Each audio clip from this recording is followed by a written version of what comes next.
I'll never forget the person who said this to me. Be where your feet are. And it's so important personally and professionally. And so I'm here with you. I am where my feet are. I am zoned in. There's times at home, I'm maybe watching a movie with the family. The family will be cracking up. I'll be thinking about business. I'm not where my feet are. And they're like, Dad, you're not laughing. And I'm like, no, that was funny. And they're like, what just happened in the movie? And I'm like, got it. If you're going to be at the Little League field, be where your feet are. If you're going to be at church, be where your feet are. If you're going to be in business, be where your feet are. Tech has reshaped our reality, redefining how we live, work, and connect.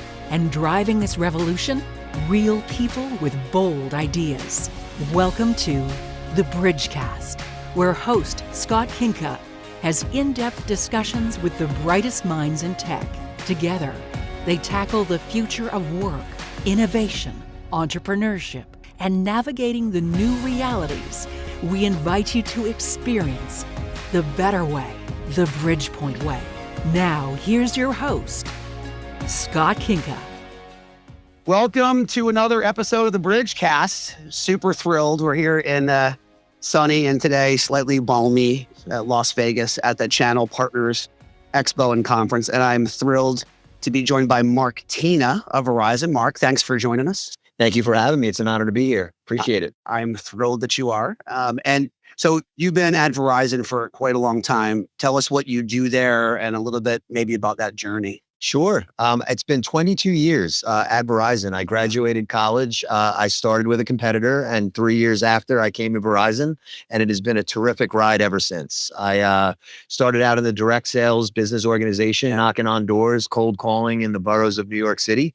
I've worked in various parts of Verizon on both the business side, the consumer side. Right now, currently, I lead all indirect distribution for Verizon Business, as well as our Fios business, which is really exciting. It's our fiber network that we built out over 20 years ago. And it's still rocking today. And it's just an exciting time in our business where I get to work with so many indirect partners, which is what brings us to Channel Partners here in Las Vegas this year. Well, thrilled we had the opportunity to do this in person, which is great. You don't hear 22 years at one company very often. What's the key to that kind of staying power from a career perspective?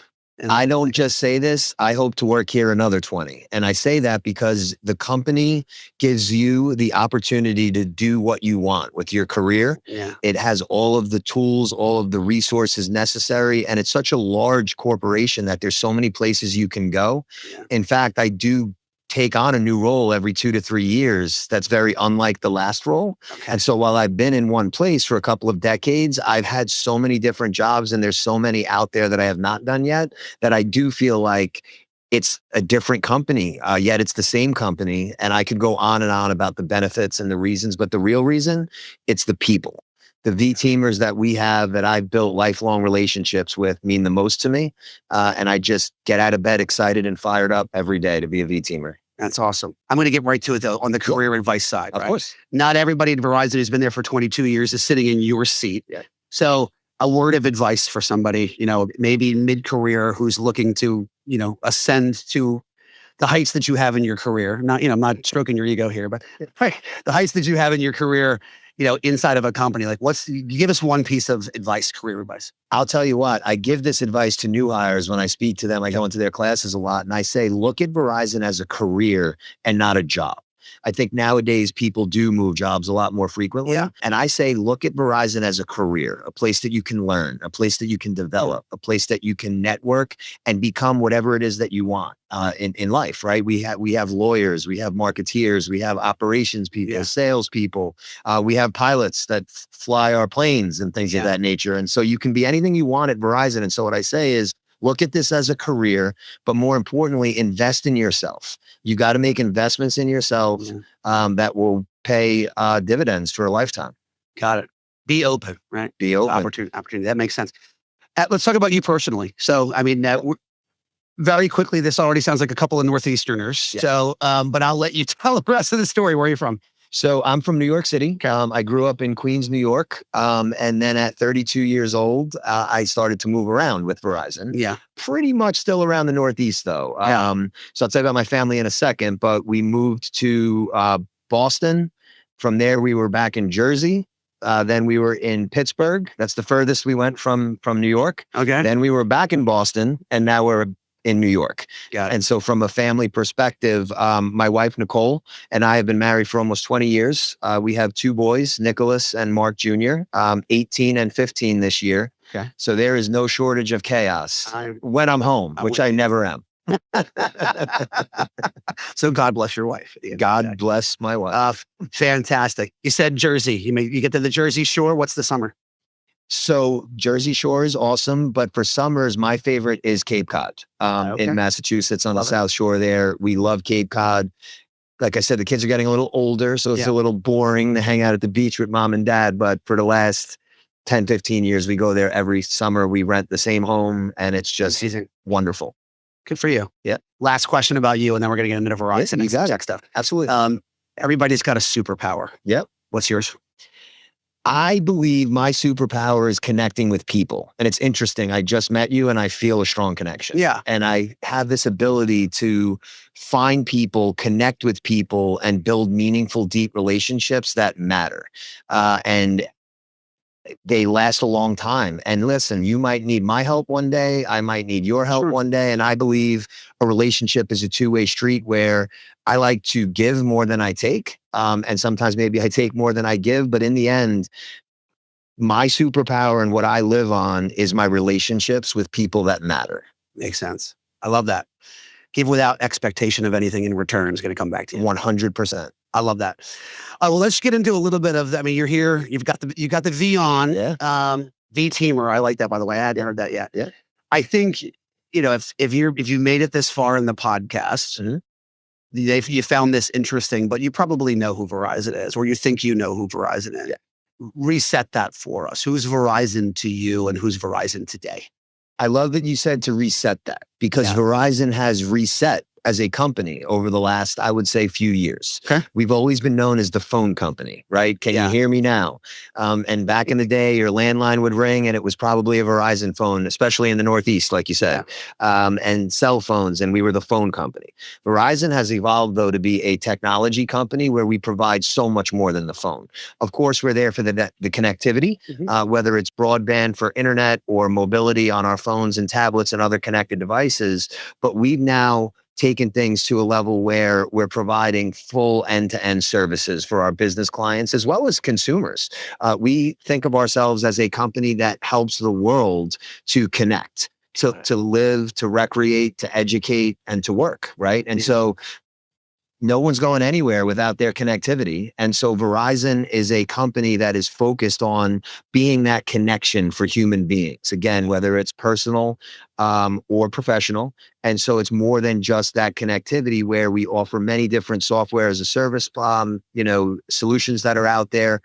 We do cybersecurity. We do a lot of different things that I'm sure we'll dive into, but we have evolved from being the phone company to being a technology provider that really helps human beings in all aspects of their life. I get it. Yeah. And you're turning down that legacy too. You talked about building out the FiOS network. Yeah. Right. Simultaneously turning down the copper network in a lot of spots. Yeah. And regulated, coming off of that, being able to innovate around that is a super interesting story. And I want to dig into that a little bit. Sure. We'll do it in the vein of your team sends me some data out of you guys did a small business survey around technology. I think it was the fourth quarter last year. Yes. Probably something along those lines. I pulled a couple stats out. Okay. So I figured maybe it'd be fun. I'll toss a couple at you. Sure. And okay. Let me see. AI. Let's talk. Every one of these podcasts ends up talking about AI. Sometimes I feel like we're talking about AI for AI's sake. But what interesting thing that came out of it was in the survey, 39% of SMBs say they're utilizing AI. And that's more than doubled from 23. Contextualize that for me a little bit in your mind. What are your customers actually doing today that's real? Yeah. So I think just a few short years ago, AI was like the future. Like it's so far away, and what is it, and what are we going to do with it? And today it is everywhere in everything that we do. So I'll speak very briefly on how we leverage AI within Verizon, and then I'll talk to answer your question specifically. So Verizon's actually been leveraging AI for almost a decade in different ways. So we impact our customer experience leveraging AI, where it's say inbound calls into our call centers. We use AI intelligence for effective call routing, get the right customer to the right representative to take care of their issue, or hopefully it's a good issue that they're calling in on, right? Yeah. We also like to automate transactions using AI for our consumers. Everything is now digital, and AI plays a big role in how we interact with our customers, but then also our employee experience. And this is something that I've invested a lot in as a leader at Verizon, where we give our employees tools that they've never had before. So I'll give you some examples. Conversational intelligence, we call it, where we partner with companies like Kaya and Gong, where we're able to learn how our representatives are interacting with customers to provide real-time coaching, real-time stats. They'll end the meeting like you and I are having today, and they'll automatically have the meeting notes. They'll automatically have the next steps, the actions that need to be taken from there. We use AI for our quoting, for our forecasting. A lot of the different things that our representatives used to have a lot of their cognitive workload being burned on is now just done automatically, so that they can focus on being professionals and serving our customers more efficiently and effectively. So I could go on and on, but we'll run out of time. How Verizon uses it, by the way, we run our network based on AI these days. But for our customers, I'll give you a great example. We just launched a generative AI assistant for small, medium business customers. It's super cool. So let's say you wanted to go to a deli in your neighborhood. You can send a quick text in and say, hey, what are your hours of operation today? What's the daily special? Hey, can I order in advance? Hey, is Bill working today? Because he makes my favorite chicken cutlet sandwich and I want to make sure he's there. Little questions like that could be simple, but what we like to do is make it easy, right? Small, medium business customers don't have, maybe it's the resources, the people, or the capital to do what a lot of corporations do. So we're trying to democratize that technology in a way that even the smallest of customer can leverage AI just the way the largest of corporation can. Let's explore that use case just for a minute. Sure. Because now the sandwich guy who maybe is listening is like, how do I turn that AI on? Yeah. Are you know, a lot of times the challenge in business adopting AI is certainly it's not the capability of the technology out there, but the ability, to your point, to democratize it, turn it into something that's functional and usable. And as it relates to AI, that is generally around making sure that the AI is informed, right? Mm-hmm. So is Mark working today? Because I like the cutlet sandwich. As a Northeast guy, right? Yeah. I like the cutlet sandwich, but make sure you get the balsamic on top. Yeah, with the mozzarella cheese and the red peppers. Absolutely, 100%. Need it. I'm a Clovey guy on with mine, but with the cutlet, little broccoli rabe. Oh, yeah. Wow, okay. Love it. So now you need Now I'm hungry. I know it's too early for that.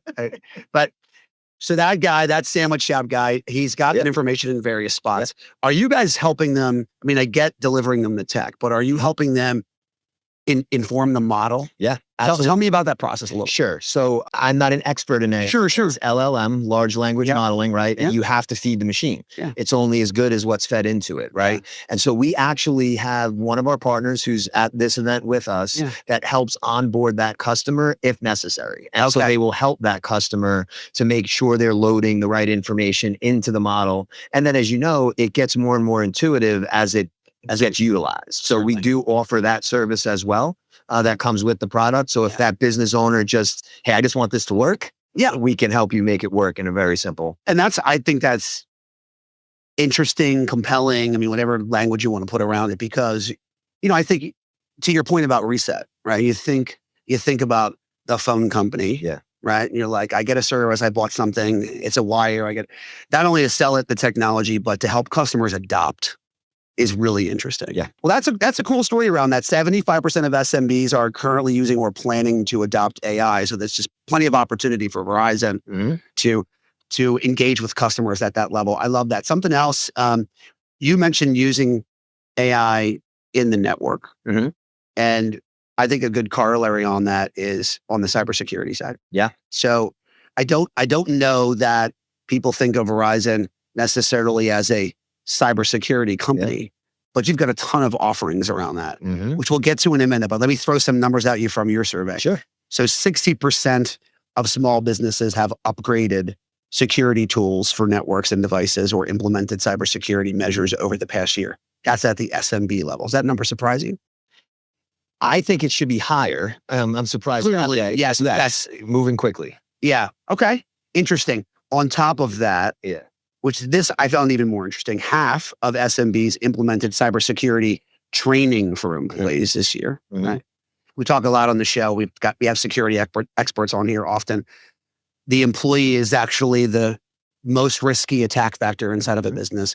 And here you have SMBs investing in training. That surprised me actually that it was that high. Are you guys involved in that process with them as well? Tell me more about that. We are. And so I'll just tell you within Verizon. Okay. It's interesting. So we educate our own employees myself. I go through trainings and I go through certifications to make sure that I am protecting company data at all time. But we send out phishing emails to our own employees to see what's going to happen, right? And how are we good at this or are we not? And you're right. The end user, the employee, is the number one threat, right? And so we use our mobile devices regularly. And think about it. People are on the fly. They're at events like this and a text or an email pops up and you click it and you're in it and you're on your phone and could be a bad actor. And so most recently, the company sent out a Valentine's Day phishing email. Everybody wants to see some love on Valentine's. That is correct. And an overwhelming percentage that I'm embarrassed to say clicked it. Sure. Even after all of the training. Yeah. And so in all seriousness, we then get reporting back on that of, hey, Mark, 68% of your employees clicked something they shouldn't have clicked. And I'm like, we got trained on this. Why did it happen? And I personally get excited. I'm serious. When I realize it's phishing and I don't click it, I try to stay off that report. But all I'm saying is we invest in that training and education of our own employees. But we do, and I'm so glad you said this, not a lot of people realize Verizon is a dominant player in the cybersecurity just space. And first of all, we're in the Gartner Magic Quadrant on the upper right where we belong. And for decades, we've been providing solutions for customers in order to, first of all, detect. And then if a bad actor does get in, to mitigate and obviously remediate what the issue is. We produce what's called the DBIR, which is a data breach investigation report for over 2 decades. First of all, it's not just Verizon. It's many different third-party players. It's a great publication. It's free. It's available. Companies use it, and then they educate their employees on it. We supplemented that with what's called MSI, which is the Mobile Security Index report, because a lot of the cybersecurity comes in on the endpoint, whether it's the cell phone or the tablet like you have in your hand, whatever it may be. And so we're there as well. The last thing I would say is most recently, we're very proud. We partnered with Accenture to take our efforts to the next level, to really be able to continue to accelerate in this space as we pride ourselves, because the connectivity's there, the software's there, the technology's there, but if it's not secure, it's a big problem. And you've seen national retailers get taken down through their HVAC system. And my sister is the COO of a small business, and they were held to ransomware to the tune of millions of dollars. And so it could be a small business and it could be a massive corporation. It could cripple your business. Yeah. Super interesting. And is the security conversation just a natural extension of the network conversation that, I mean, obviously Verizon is known for, we started the whole thing about connecting the world.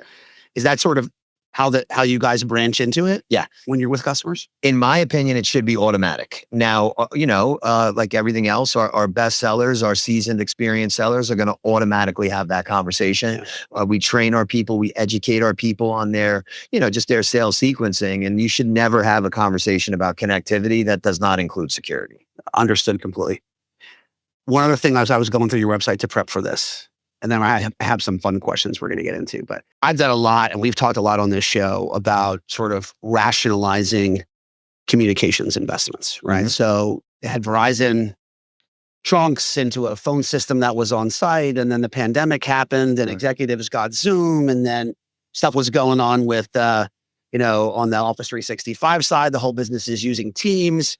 I saw Gartner, you mentioned Gartner earlier, a Gartner statistic that said that the average business communications and collaboration costs went up 30% in the pandemic. And now, at least from our experience, most of our customers are saying, help me rationalize this. Like, I don't really need the phone system the way that the phone system was pre-pandemic, but I need some of it. My employees want to use Teams. We've got some people over here who have some zealotry around some meetings platform that they want to use. Like, tell me about that conversation in the Verizon, because I'm sure you're getting asked the exact same question that we're getting asked. How do you guys think about that? Yeah. So I'll talk internally first, right? So the pandemic completely changed the landscape of how we operate. And while those costs went up, other costs went down, because do you really need all of the real estate that you had? Sure. When you're not going to have as many people in the office, and there's all sorts of costs that come there, right? Yeah. So I think it was a little bit of the shifting of where the CapEx was being spent and the OpEx. But at the end of the day, we moved to, depending on your job, what type of worker are you, right? So there is a mobile worker, which is what I am. So in the field, out working and doing my thing. There is a hybrid, which is sometimes in the office, sometimes out of the office. But then there's also people that are in our retail stores that are there every single day, no matter what. And they were there during the pandemic, thankfully. And we're extremely appreciative for the employees that helped us through that time, to essentially help America through that time. Critical infrastructure employees. Correct. And our network, they still had to go to work. Yeah. Our network team had to be out there no matter what, right? In the heat of it all. So we've got various models. But to your point, technology is critical, right? Because how else are you going to communicate? And look, there's variations of it. Like you said, there's video conferencing. There's, of course, old school telephony. But that technology has enabled us to realize, I'll use this event as an example. Yeah. Do we need to be here face to face? Yes, because we're human beings. We need to connect, right? And that's how relationships are formed.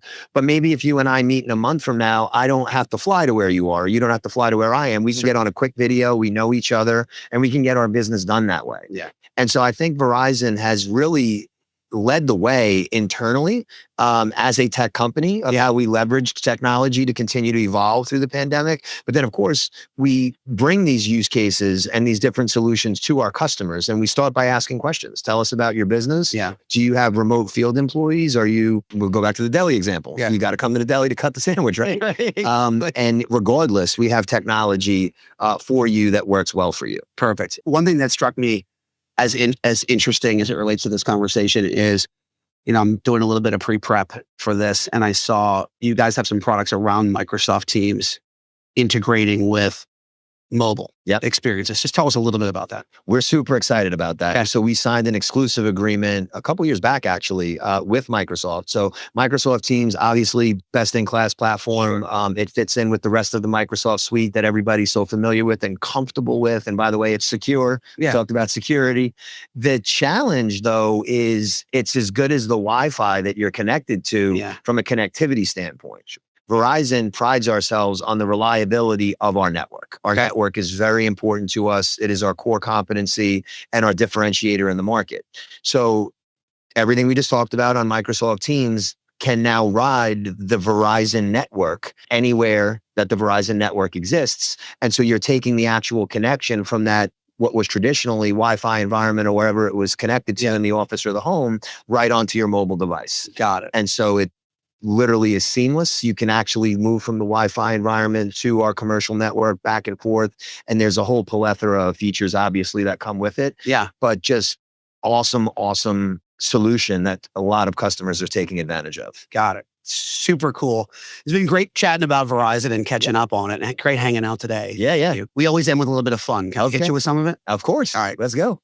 The first one might not be super fun. I'm looking over my list, but here we go. All right, we'll start with this one. Just what are you reading right now? Give me what's on your end table. Business book, fiction, what is it? I'm going to tell you, Dash Diet. Okay. DASH. I do know what it stands for, but it's ultimately a diet that helps to obviously eat healthy, help maintain a good blood pressure level. And so ultimately it's just teaches me about the different foods I should be eating, what I should not be eating, how much cardio I need to be doing, because on the road, especially in a place like Vegas, a lot of delicious, great food that you should not be eating, a lot of great, delicious beverages you should not be drinking, and a lot of gyms that you should be using. And so I'm reading it. I have a book, I have a magazine, and I try to keep up on it to stay healthy. It's important to me. And that's what I'm super important on the road. Yeah. I'm going to guess that cutlet sandwich we were talking about was not on the menu. It's so good. It's so good. All right. We'll do a business question. Sure. Best business advice you've ever gotten? Ooh, that's a great one. I've been blessed with a lot of great business advice. I think I would say the best business advice I've ever received is to think bigger.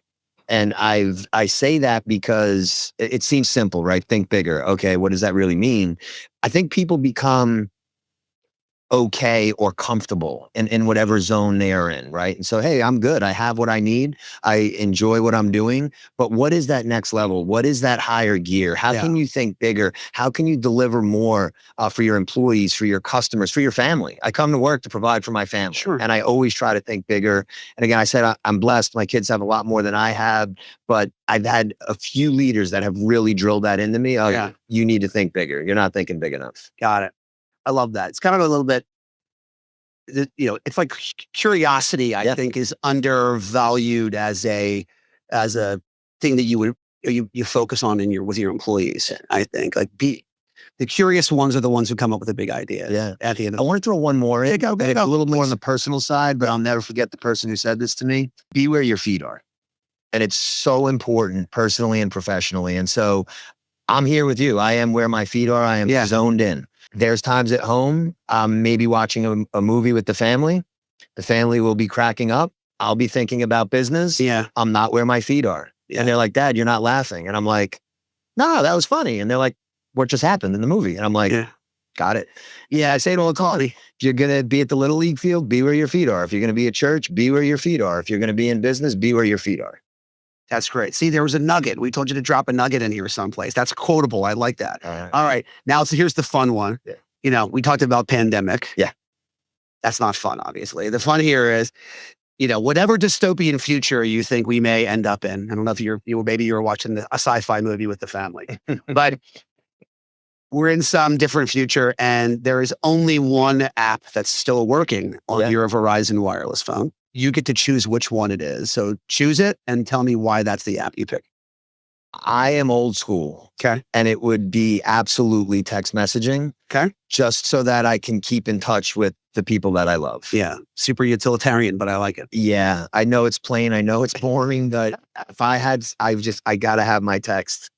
We end up, you're bringing your own future to the question, right? Yeah. But I always get asked clarifying questions too. They're like, well, how many people are still alive? I don't know, because I would be a different answer. Right. But no, I'm totally with you on that one. You get maps, you get flashlights, a good one, depending on how bad things are. Yeah. But it's usually TikTok or, YouTube or something along those lines. So I like it.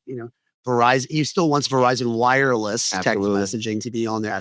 Mark, I really appreciate the time you spent with us today. I know this is a busy couple of days, and it means a lot that you sat down with us. Thrilled to have met you. Like you said, you build relationships that we'll definitely lean back into in the future. Absolutely. Thank you so much for having me. I've really enjoyed the conversation. Thank you. Certainly. And thank you all out there, wherever you are listening or watching, for tuning into this episode of the Bridgecast. We'll see you on another episode soon.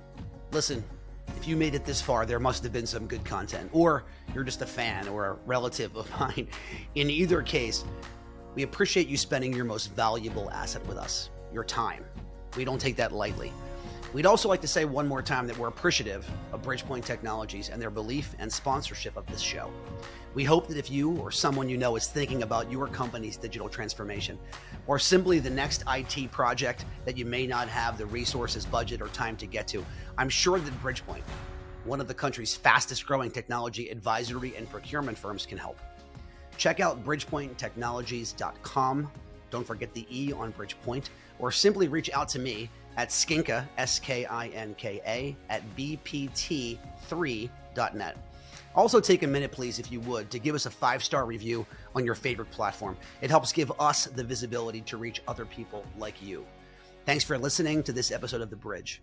I'm Scott Kinka, and until next time, there's a lot of noise out there in business and in life. Do what you can to be the signal. Thanks.